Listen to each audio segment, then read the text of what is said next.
Welcome everyone to our Fireside chat. We are so happy to have you with us today. This is the Black Girls During the Pandemic and Protest special presentation by Long Walk Home. And so we're just excited to have you all here today and share with you all our report that we were able to release this year that really was centered around Black girls' experiences in the pandemic and during the racial uprisings that was happening, particularly the Black girls that are in Chicago. And so we are just excited to share that work, talk through that work, have you guys ask us questions. I see here in the chat that Shahrazad just shared with you guys the link for the report. So if you want to it's a long report, so you won't have time to fully read it and all that, but I want you to have access to it and you can take some time to look through and ask us questions as we're going through today. And so what we're thinking about in terms of the structure for today, well, first, we just want to take a moment. We did want to recognize, and as doing this presentation centered around Black girls during COVID-19, but also just wanting to take time to hold space for the many lives that were lost through this last year and a half. The lives that are continuing to be lost that I feel like are going forgotten. But we wanted to, in this space, make sure we held space for that. And so we just want to take a moment of silence for us to just recognize those folks as well.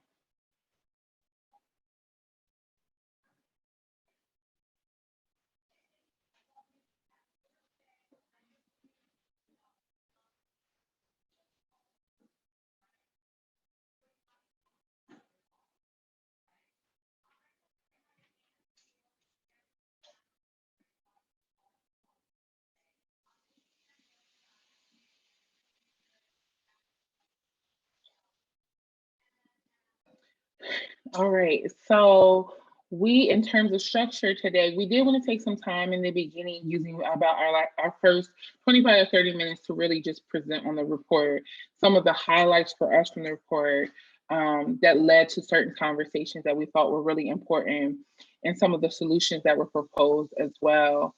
And then we want to leave the rest of the time for you all to just join us in just being engaged in this conversation and dialogue about what you are also seeing or maybe witnessing with the experience you're doing, the experience or the work you're doing with Black girls, as well as what you're taking from the report as well, the glimpse that you're getting. And so that's kind of how we want to move today. And so at this point, we'll just go ahead and introduce ourselves individually. So Shahrazad, did you want to start by introducing yourself?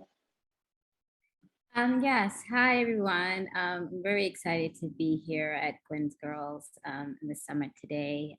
Particularly, this is our first time actually presenting on the report, even though we did the report, it was released the day after the George Floyd verdict. And so it's kind of great to have our first conversation be with in the Black girlhood centered space. I am the co-founder of A Long Walk Home. I'm an artist, I'm an activist, I'm a youth organizer, I'm a professional auntie. I I founded A Long Walk Home in 2003 along with my sister Salome Chitalet, who's also an author on the report. And we use arts to end violence against women and girls. Thank you. And I am Dr. Aja D. Reynolds. I am calling in from Detroit, also the land of the Wawatnan people who live here, Indigenous folks whose land we're on. I am an educator, a researcher, a healer, and all things just supportive of and advocate for Black girls. And so I had the pleasure of working with Long Walk Home since 2017. I joined them originally because I was looking for a place where I felt like Black girls were affirmed and supported, and not in just traditional standards of a program that was trying to fix them. And so that's how I came to A Long Walk Home as part of my research during my dissertation. And then I moved into being program coordinator for about 2.5 years. As you'll see, most of us who join come to A Long Walk Home, never leave. And so I was, of course, grateful and willing when Shahrazad approached me about coming back to be a researcher on the report and interviewing people throughout the process. And so I'm just so grateful that I'm also here with her today and that we can share this work together. Thank you, Asia. And it's so good to be in conversation with you again today about this COVID report. I want to acknowledge Portia Gardner on the community call here, who is also an amazing scholar herself. And she is our senior administrator at Along Walk Home. So just going to give shout outs to her. We're going to open actually with this fireside chat by showing a video of the work that Along Walk Home has been doing, a short video. It captures actually and centers our work, our program work with the Girlfriends Leadership Institute, a program that provides leadership training and artistic practices for Black girls in Chicago. And the video is pre-pandemic. It starts off in the summer of 2019. And then it goes into actually a conversation that we conducted during the pandemic in 2021 with the Black Girl Freedom Week celebration, which is a fund that was developed by a call to fund the work that Black girls have been doing and Black-led organizations to support that work, to invest $1 billion into Black women and girls in the next 10 years. And that's like a response to all the work that has been happening, but also it emerged during the pandemic.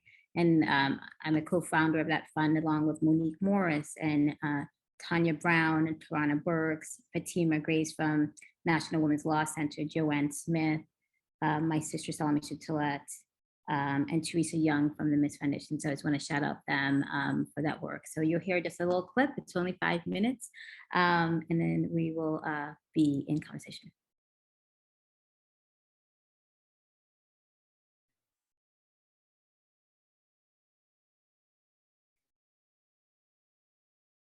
And you could see this. Okay, great.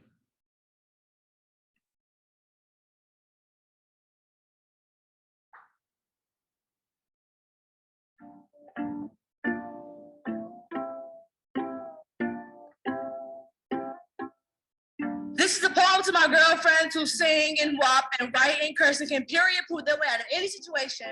This is a poem to my girlfriends who have girlfriends who inhale and exhale and downward dog, who when I say here comes my anxiety, they say all day they go mass too. I would like to write a poem to honor my girlfriends. To the ones who push pins into their skin, to the ones who are forced into someone else's, to the ones who wear God can send like battle armor because they know this world is a war paint against them, to the ones who smile in the midst of the battle zone, to those who carry the battle zones in their hearts, to the ones that always look at each other and smile about with broken eyes, and eyes that don't go weary, and eyes afraid to close, but I'm never afraid to open myself up to you because I know that your heart is a place that I can exist in. I feel like the girls who have to take a long walk home deserve a poem.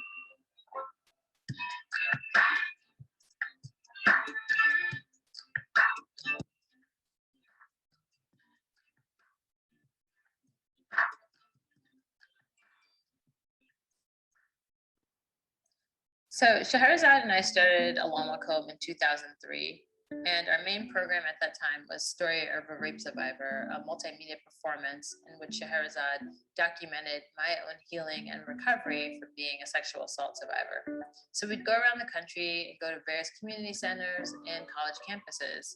And when we went to these college campuses, one thing that kind of kept on happening were that young people in the audience, college students, would tell us that they had been sexually assaulted. A vast majority of them had been sexually assaulted before they came to college.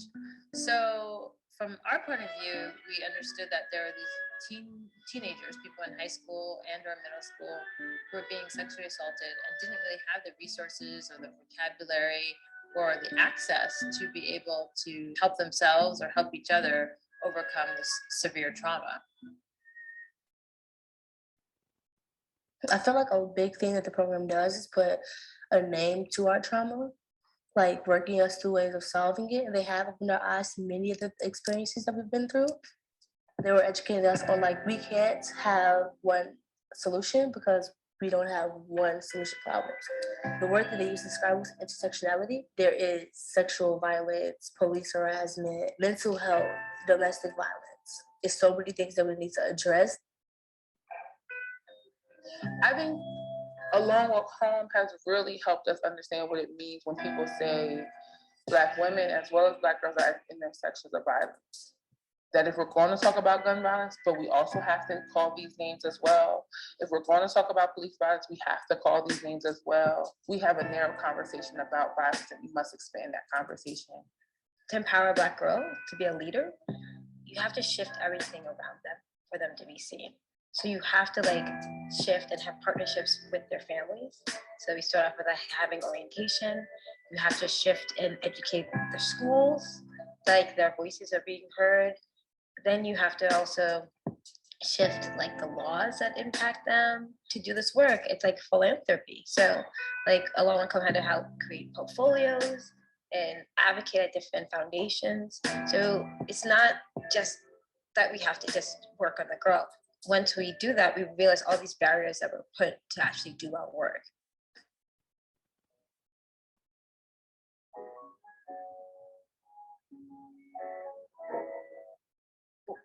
The Black Girl Freedom Fund, our vision, our dream, and we will get there, is over 10 years to have $1 billion for Black girls, right? And I want to know, what would you do with that? We kind of lay down the land of a lot of different things that are impacting Black girls. I want to hear from you, what would you do with $1 billion? If I had $1 billion, I'd listen to Black girls. I'd give them much more opportunities to have platforms like this and to focus on being Black girls. I mean, and now, even as this pandemic has started, I feel like all of my time that was supposed to be my childhood, I was planning my childhood for later on in life. And planning out times in my life where I wouldn't have to worry about all of my family and worry about providing for others, where I could just focus on myself. And that is my goal for Black girls, to be a Black girl and to love yourself. And that be your only responsibility. So if I had $1 billion, Black girls would be in therapy, they'd be in dance classes, they'd have outlets, they'd have people that listen to them indefinitely. They wouldn't feel like a burden and they wouldn't have the weight of the world on them. If I had $1 billion, people would realize and recognize just how much Black girls and Black women carry our society and how they're at the crown up for everybody else. And I'd let Black girls realize that it's okay to take a break and it's okay to not do everything. And it's not your responsibility to.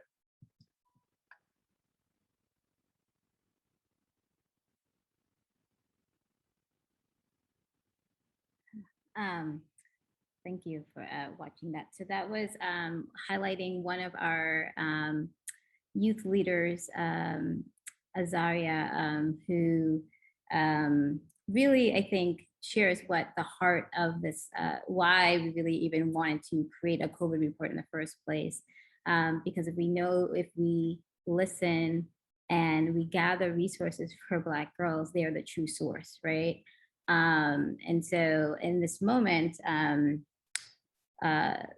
we wanted to, one of the things we're going to talk about next is why we wanted to create a COVID report, right?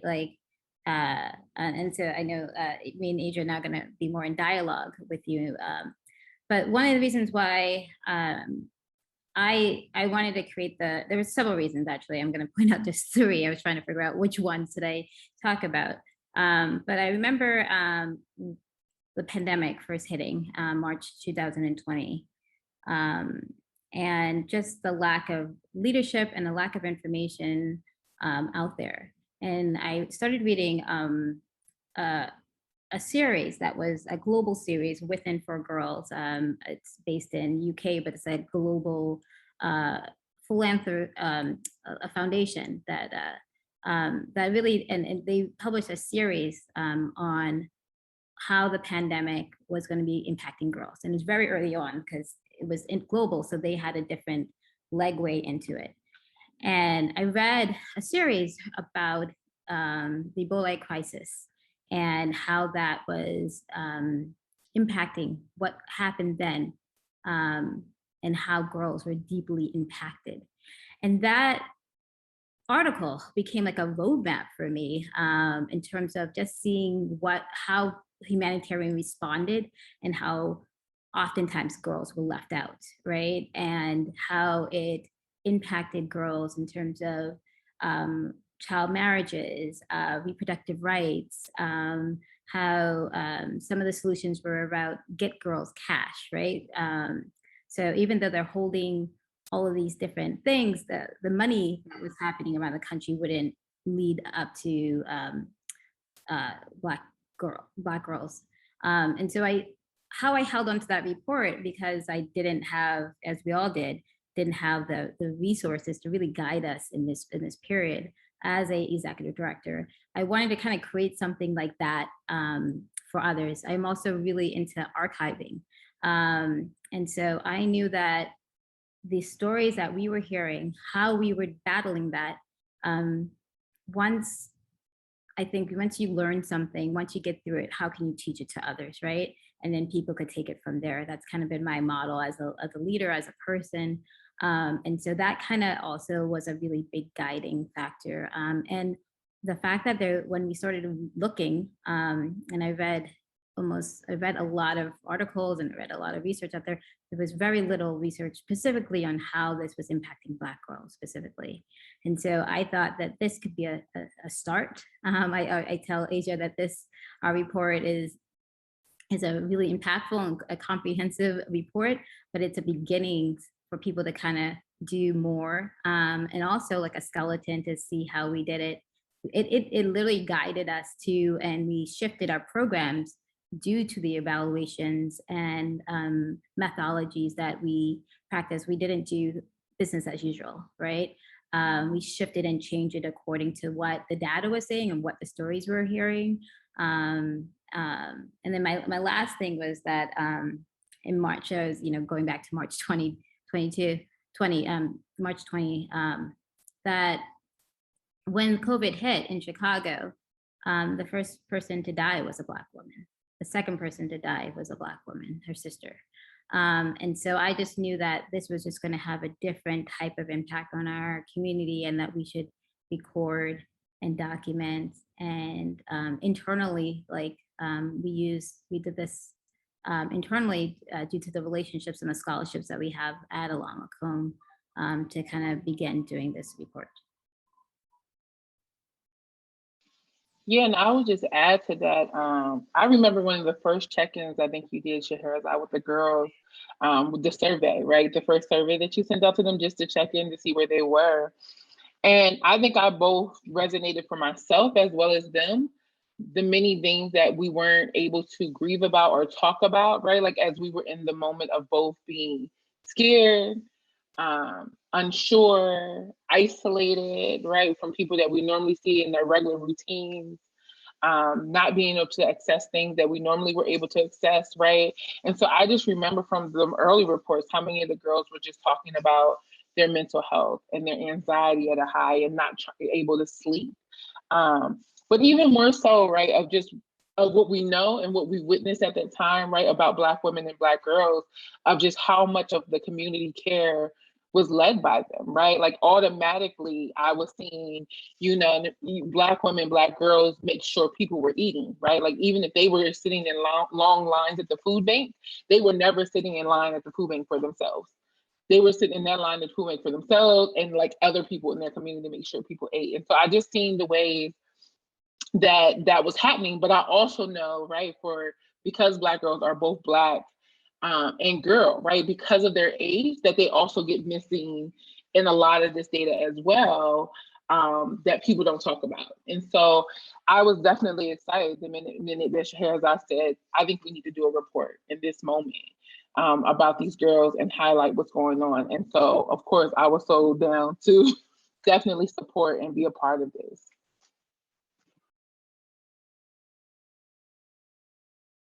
I think that also you doing the research, right? I think the research was conducted in different ways, right? So we did we did surveys with our young people. We did surveys with their families. and then individual interviews with our young people and their parents and community members. And so I think it's a really important like to factor in terms of just like how data is conducted. Like me bringing you back in, I knew that we would get a different type of stories than if it was someone that they didn't know, right? Like which traditional research might be done technically with like a university and comes in and partners up with a nonprofit and a focus groups in that way. So I do different things. And so I think that created like can you just talk a little bit about that? Like that, I know that's like a methodology in your practice anyway as a researcher. Yeah, I mean, that was just a whole different conversation that we had, right? Because we already had a relationship. We've already seen each other through the good and bad times, right? Within the organization or as they were going through certain trials and tribulations. But so I think there was just, even with the partners that we interviewed, right? Because of those long lasting relationships, I think we were able to have candid conversations that people wouldn't have felt comfortable having in other spaces, right? Because people, one thing that I know we'll talk about a little bit later of just how it was also shaping funding at the time for the organizations. Part of this report, us and our partners, is that, I don't think we could have had that candid conversation the same about how folks had to figure out how to shift money that was supposed to be allocated for something particular, right? And so because they were trying to meet the needs of the students that they had that were already part of the organization or the workers that they had, right? And so the ways that people were having to shift their own resources, limited resources within their organizations. And so, speaking to Brenda, who does work with folks who are sex workers, right? Like that is just very, I had come from the understanding and tradition in research that research can be surveillance, right? And so people have to be careful about what they share, how they share, and also trust the person who has this information, what they will do with it, right? And so all of that was just important, I think, in some of the sensitive information we were asking, and particularly the folks in the populations they deal with who are vulnerable, who were also included in this report. Yeah. I'm going to show some highlights from the report. I'm just going to share my screen again. Oops. Do you see everything on my desktop or just this? I can see your PowerPoint, but it's not in PowerPoint mode yet. Okay, great.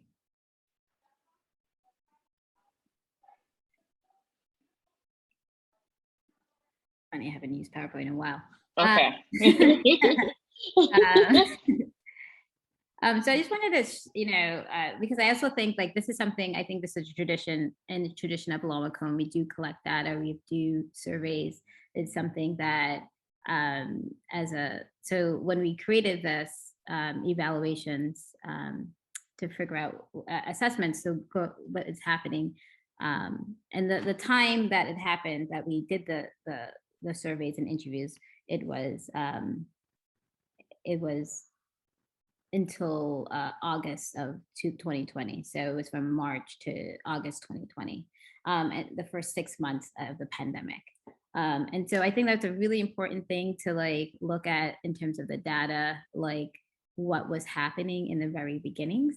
And as we constantly are hearing that, a pandemic, we're still in a pandemic, and that how we responded to those first 6 months, like could happen again, right? And so I think part of the goal, I think, in this moment is not just for us to strive and get through a pandemic, but for us to kind of figure out what other things are impacting Black girls that were impacting Black girls before, and how we could really eradicate and create equality. And so some of the highlights, I'm not gonna like go through all of them, I'm just gonna personally go through some of the highlights that really resonated for me, that were kind of like aha moments. I think the crisis around housing, like 62% of the girlfriends had their families had trouble paying for mortgage and rent. I think is a really important thing, and I kind of go back to that number as we're now in a state of particularly might be another houses crisis with the Senate not passing different housing affordabilities for people. So as a nonprofit fact, I kind of look at that and try to figure out what I could do to plan as an organization around those things. Also, seeing that 62% had trouble paying for rent and mortgage, when we did our emergency grants, a lot of the funding went towards housing when we gave out money to our young people and their families. 26%, 12 to 17-year-olds, and 40% of our alum 18 to 26 were essential workers. And so how are we talking about children in terms of labor, Black girls in terms of labor in this moment? There's a lot of advocacy happening, and that I'm not saying I think we could hold both around caregivers and care acts and women in this moment holding and being the center of our economy. And I want us to also look at how Black girls have been part of that as well. In essential workers, they're recruiting. I think one of my, still discussed, is finding out how young people were being recruited to work in nursing homes at the height of the pandemic. Well, we know that 50% in Chicago were the COVID deaths at that moment, and you're recruiting 16 and 17-year-olds to work there. And so I think that's further, a really important finding that further needs to be investigated about how we are protecting young children in these moments of humanitarian crisis. Another part, I think, that in terms of the data is 83% of our young people had some past trauma, and their families reported that as well. And so what happens when you have a pandemic, you have compound trauma. And so the coping skills, or what are the things that are needed in place when you have a heightened trauma and loss. And then I would say, I think the urgency, of the report and the focus on Black girls came from the stat around 27% of our girlfriends reported having experiencing suicide ideations or attempts. It an urgent matter that made me really realize we need to release this report because it's about creating different resources and shifting our focus in terms of social emotional learning in school settings and programs. How are we operating as usual, right? What are we expecting of young people in this moment in time? And also how we could advocate and have them have the best trauma specialists and the therapeutic services that they need in a holistic practice of things. And my last, I think, is the one in orange that we're just really proud of our young people, but also creates a different kind of emotional burden as well, is that our young people were out there. So despite all that was happening, despite the fact that they're essential workers and that they were taking care of their families, that they were out there in the streets and creating online groups, taking, I know you're going to talk about this later about a young girl with doing a food mark, but they were incredibly, as we thought, but out there fighting for justice and equality, gender equality, as well as racial inequality in this moment of crisis. And so I think that is rewarding. I also think that is an extra burden that we have to think about, on the layers of young girls feeling like they do an amount of organization and community support in their communities as well as in their homes. Yes, I mean, I think I'll just add on to that what you were saying, started to head towards of just how not to romanticize this moment, right? Because we still want them to be girls, but this the realities of how they had to be innovative and creative in figuring out care for themselves and care for their communities. And so, as you were mentioning, one of our girlfriends who was actually featured in the film has been really helping create a food market within her community. And I want to give context. The community that she lives in also didn't have this before the pandemic, right? Did not have, a grocery store that's walkable or nearby, which is a predominantly Black neighborhood, working low income, working class, right? And so not having this access, and so have been really part of leading some of the initiatives in their community throughout the pandemic to have a food market, so folks didn't had access to a grocery store, right, and fresh food during this time. I mean, other ways that we just seen our girls trying to, having this conversation with the protests, right? And so I think it's one thing to think about the pandemic was already causing these barriers and obstacles, but then you had the protests. And in Chicago, particularly with the protests, what we've seen on the South Side and the West Side of the city where predominantly Black folks live is even a heightened surveillance and police presence and stores being shut, like stores that they every day need, like a Walgreens or a CVS down the street that they need to access, all these things being closed in their neighborhood for a good amount of time, right? Like not just for a day or 2 days, but like weeks on end where they don't have access to things, right? Places that would be the normal places they can stop in and get some of their food needs, right? When they don't have access to a big grocery store. And so these things were happening as well. And so many of our girls had to really take the lead in their homes, whether they were helping to look after younger siblings or looking at older folks, elders in their house, looking over elders in their house as well, right? And so they were having to figure out, like, how do I now get my grandmother medicine? Right. And so I now have to figure out some way of how to use some type of delivery service, while at the same time, if you were looking at the numbers, many of them was also struggling with having access to computers or Wi-Fi, right? And so it's all these different layers of ways that they're trying to figure out these resources and technology and things that other people maybe in their home can't even assist with, to think about, how do I get my grandmother medicine, right? How do we get food? Because the grocery stores are now open now. And also, like, parts of the city were completely closed off where people couldn't leave their communities nor enter a community, right? And so now they have to figure out all these different ways to get access to even food in their community, even if they had a grocery store. And so it was really us just being able to see the innovative ways that they had to, once again, leverage resources and come together with different people in the communities to figure things out.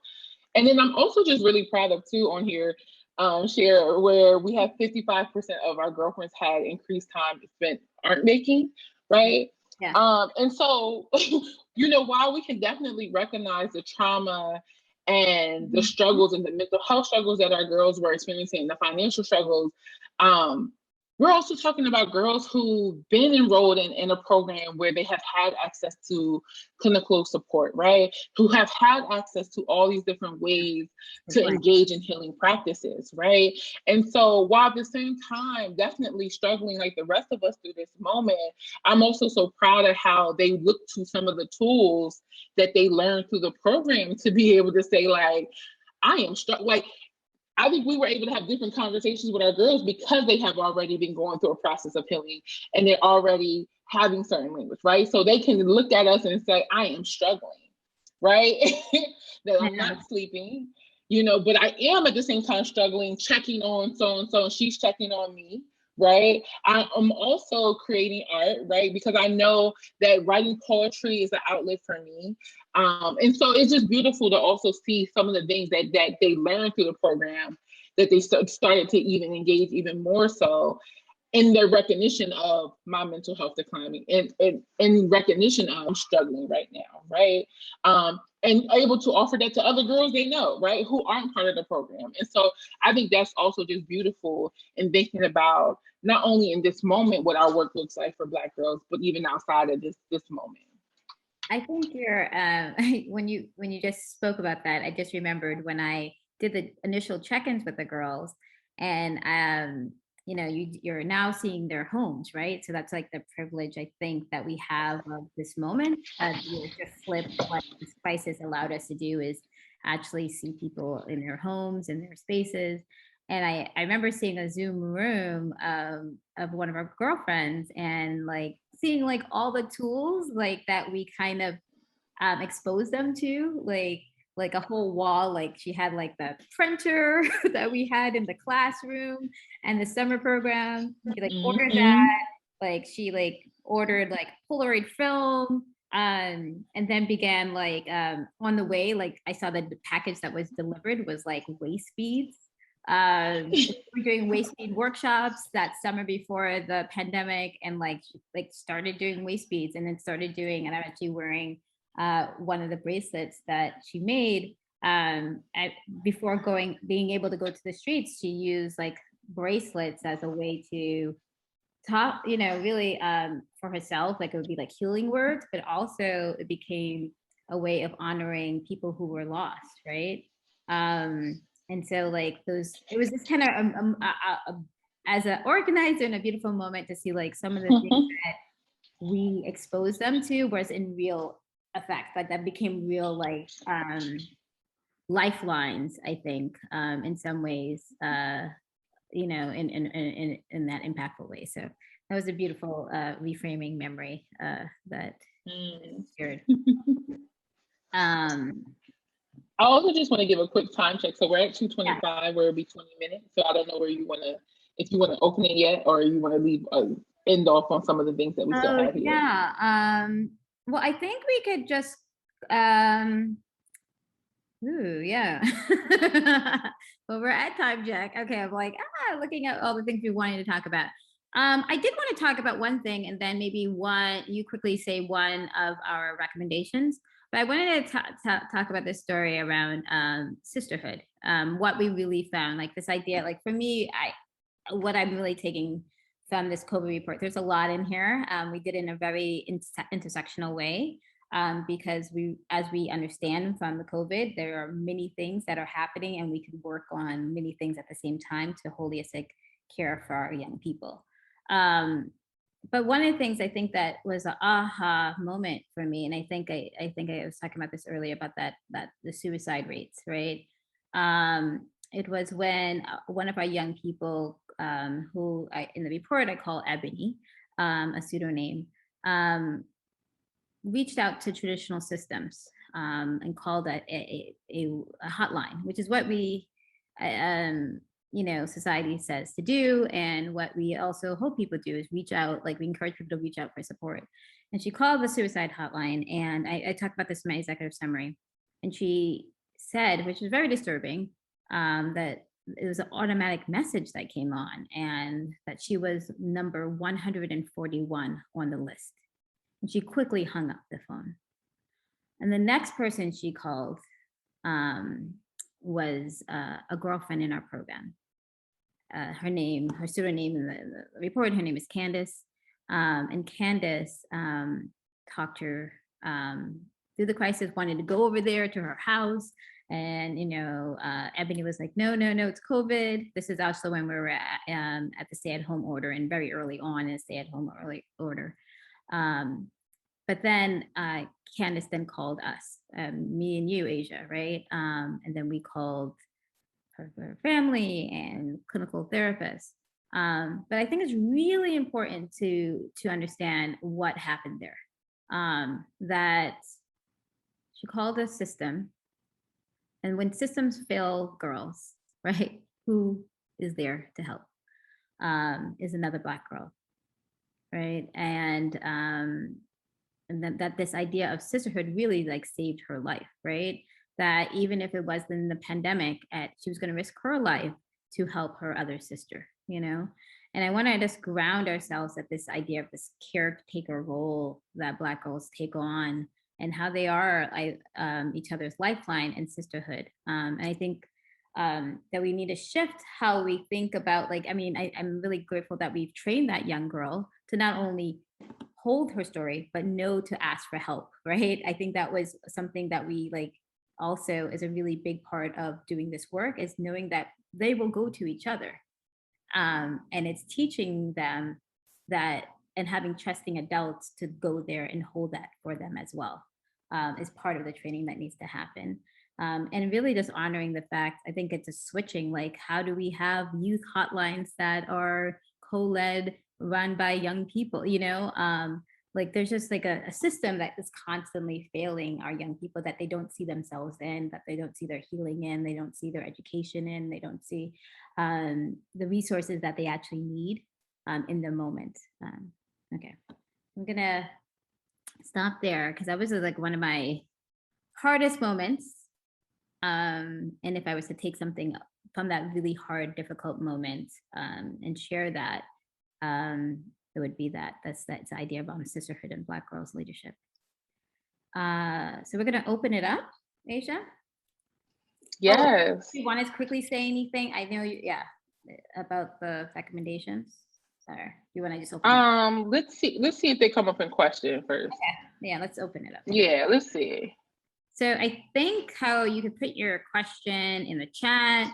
We are doing Fireside chat. We're trying to create intimacy. You could also unmute yourself and ask the question. Yeah. Yes.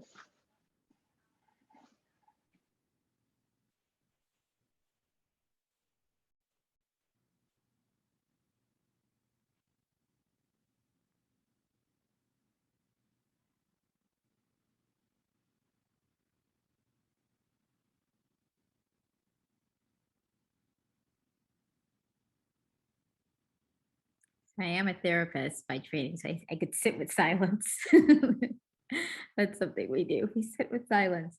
No, but yeah, you could put it in the chat if you don't feel comfortable unmuting yourself. Yeah, so yeah, we would love to hear questions, as well as also if you also just want to share like even the work you're doing with Black girls and what brought you to this session particularly, because we know y'all had many choices to be somewhere else. So definitely. Oh, that's a good one. So we do have one question from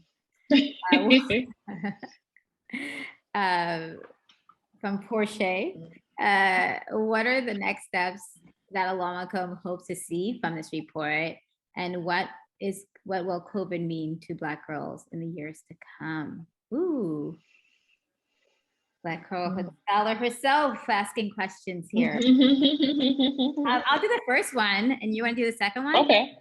Yeah. Well, I mean, I think Alamacom hopes to see the next steps. I mean, we really lay out some really good recommendations in a really thoughtful way with expertise in each section, right? Like violence against women and girls. We looked at like how city budgets can actually have a COVID relief fund for Black girls.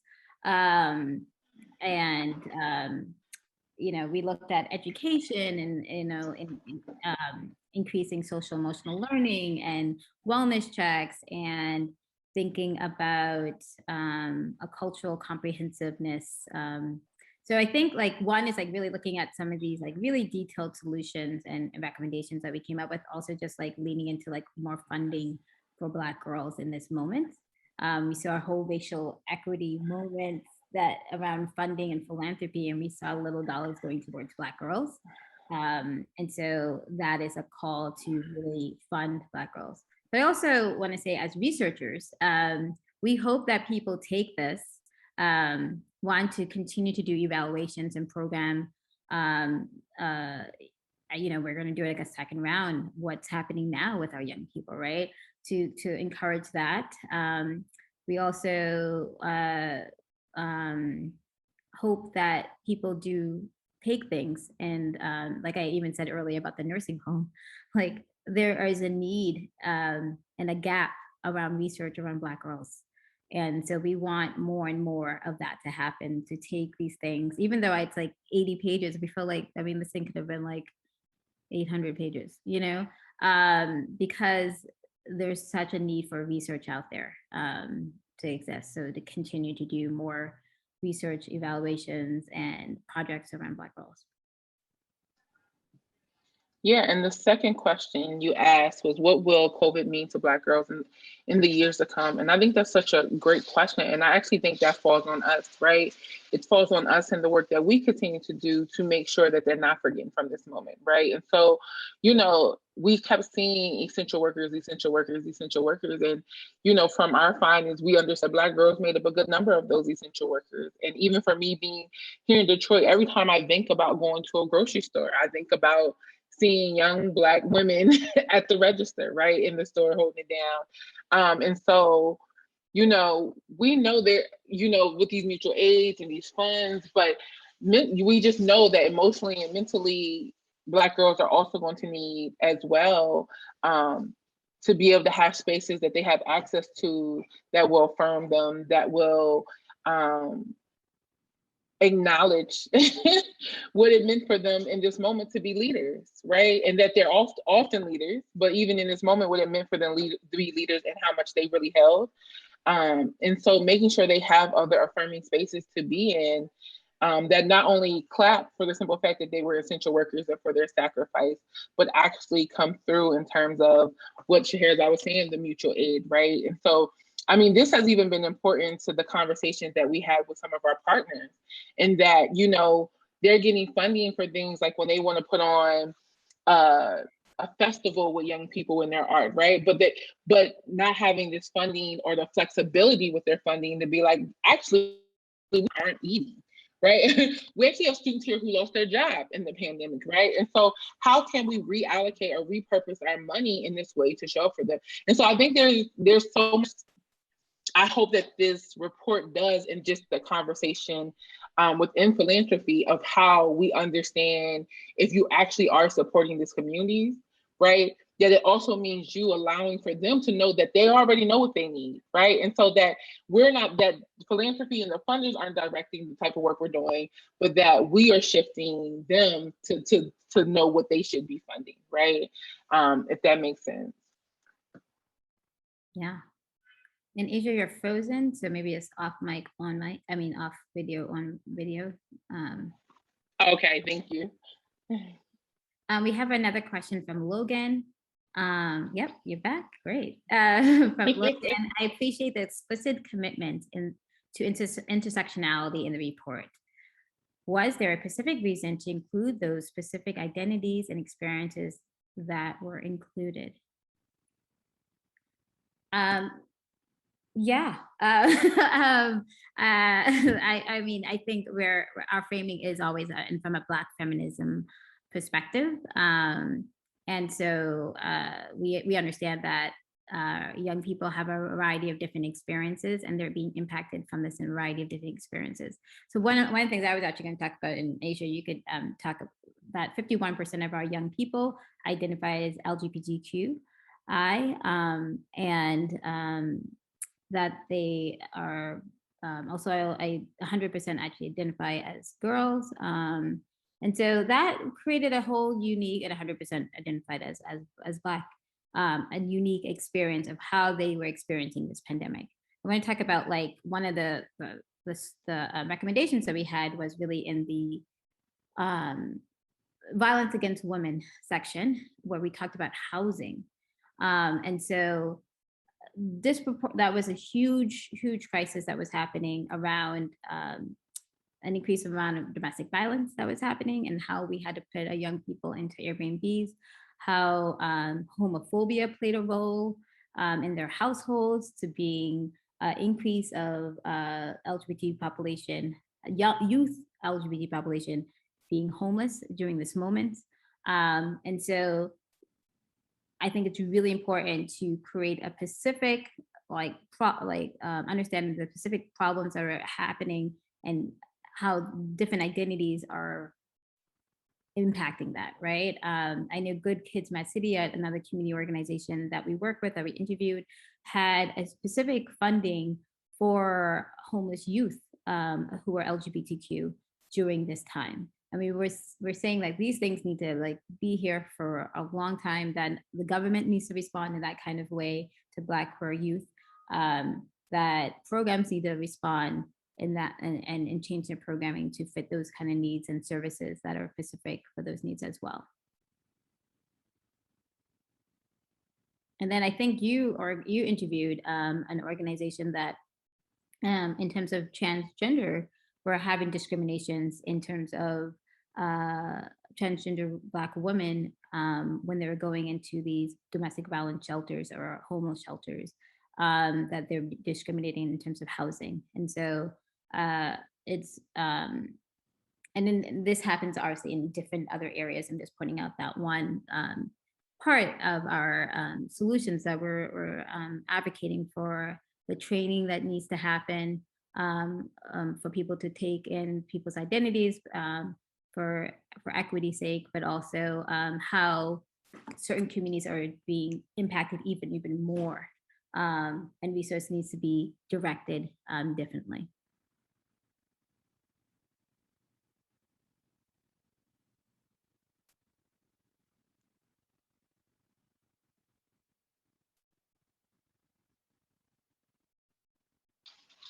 Yeah, Shahirza, I think you hit it right on the head, right? And so, like, I think our recommendations, right, weren't supposed to be this one size or one train of thought, right? That we understood what our girls were experiences or their experiences were layered, and so that any response to that has to be layered, right? And that it can't just be one thing, one focus, one single focus, but that it had to be a multiple focus of how we think about them being cared for. I mean, even how we're thinking about, like, even in the video, we say this, is that it's one thing to think about how we show up for Black girls directly, but we also know that we have to engage with their families. We have to engage with their teachers. We have to engage with all these other people who have to do some relearning and unlearning themselves in this, or have to also be supported, right? So we're talking about Black girls having to show up for elderly so much, right?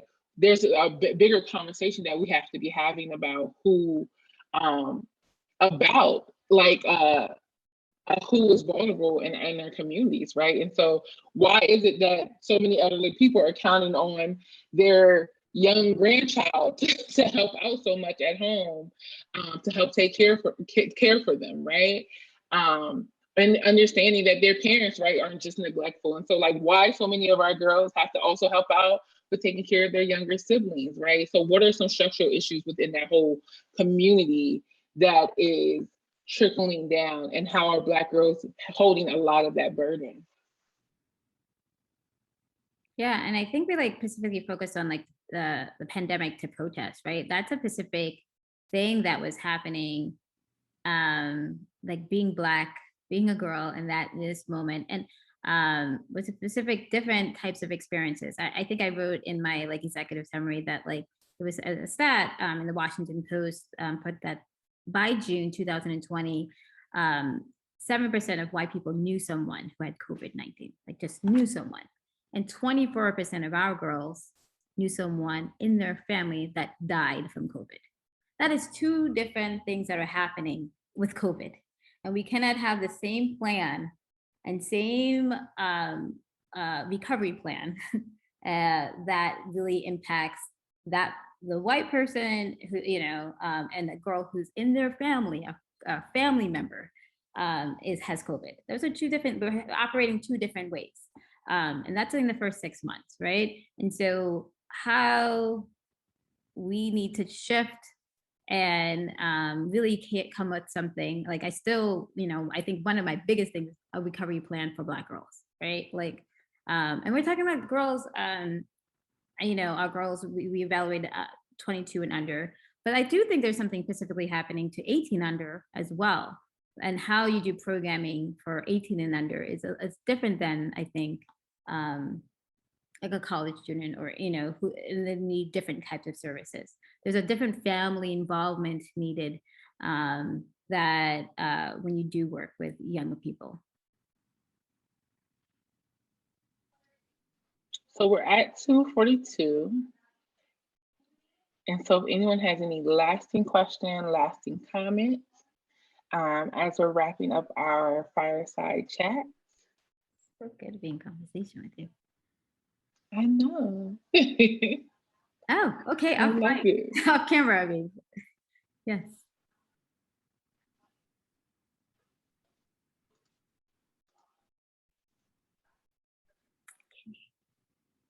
Wait, you see someone? Yeah, I am.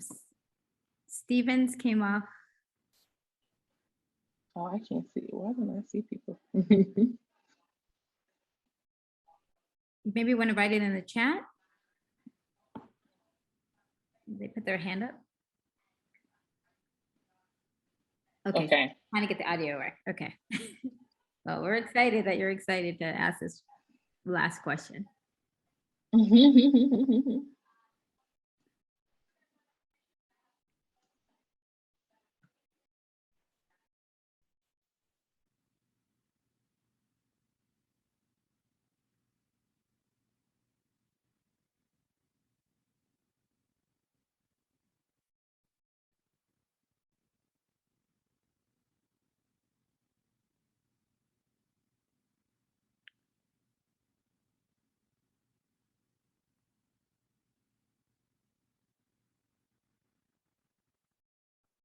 I'm going to read a quote that I have as you work on your question that I kind of wanted us to kind of end on. So like we could just end on your question. And it comes from Monique Morris, who was interviewed in the COVID report. I invite everyone to understand and approach Black girls as they are sacred. We approach the sacred with love, not fear. We engage the sacred with care and recognize the need to bring it closer when there's chaos or disruption. That which is sacred is not disposable. And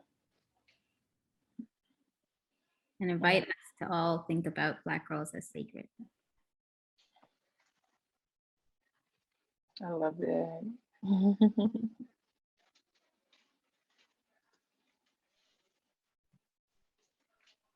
Well, we are at a time, so I'm going to invite those who have questions. I'm going to put our information, the core report here, and I'm going to put our email.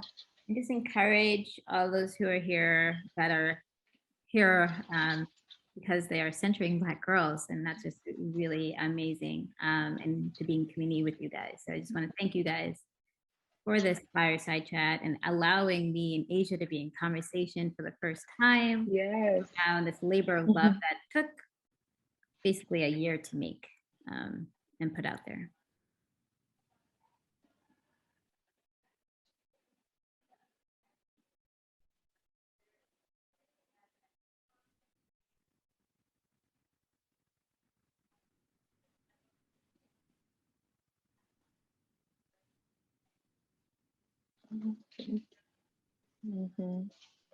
Okay, I didn't know that.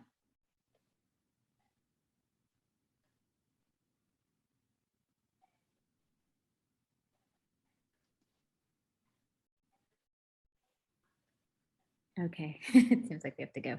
All right, well, we will stay in contact. Thank you so much. Thank you, everyone.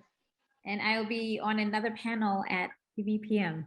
So if you are able to go to the main room, that'd be great as well. All right, see you. Bye.